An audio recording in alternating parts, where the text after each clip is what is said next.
இனி வீட்லயே பானிபூரி செய்யலாம் எல்லாரும். ஆச்சி பானிபூரி கிட். நாகரிகம் இல்லாதவன் நாகரிகம் இல்லாதவன் எலி மயிரினால் செய்து விட்டாங்க. உலகத்தில் தமிழர் எல்லா நாட்டையும் ஆண்டு விட்டாங்க. நான் இப்போ எல்லா நீங்கள் வியட்நாம் போய் பார்த்தேன். வியட்நாம் அங்க கூட கோயில் கட்டியிருக்காங்க. அவங்களுக்கு எல்லா ஊர்களும் இருக்கு. தமிழர் ஆண்டா அப்பெல்லாம் நாகரிகம் தெரியாதவர்கள். இப்போ நாகரிகம் தெரியாதவர்கள் தான் ஒருத்தர் 5 பேரை கல்யாணம் பண்ணிக்கலாம். சொன்னா கோச்சுக்காதீங்க. நாங்க ஒருத்தன் ஒருவருக்கு ஒருத்தி அவ்வளவுதான் கதவு சாட்டுவோம். அவங்க அப்படி இல்லை. 5 பேர் இருந்தாலும் 10 பேர் இருந்தாலும் ஒருத்தையில கல்யாணம் பண்ணிக்கலாம். இது அவன் நாகரிகம். ஒருத்தன் போயிட்டாங்க, ஒருத்தன் இன்னொரு மாடம் இருந்தாலும் இன்னும் மாடம் இருக்கணும். பஸ் வாய்ப்பு போடணும்.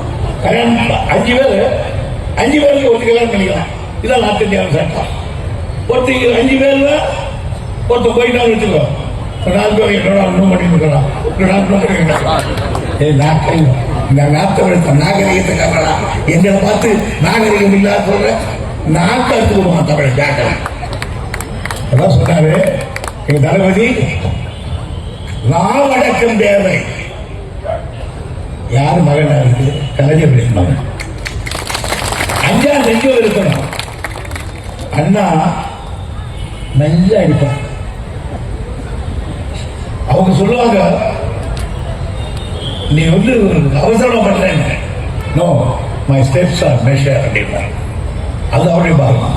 அண்ணாவுடைய பாகம் அப்படின்னா, எனக்கு உரசி பார்க்க பழக்கம் இல்லை, ஒதுங்கி போய் தான் எனக்கு பழக்கம். இது அண்ணாவுடைய பழக்கம். கலைஞருடைய பழக்கம் வெள்ள மாட்டாட்டுவார். தளபதியுடைய பழக்கம் நான் கருத்துறார் தளபதி.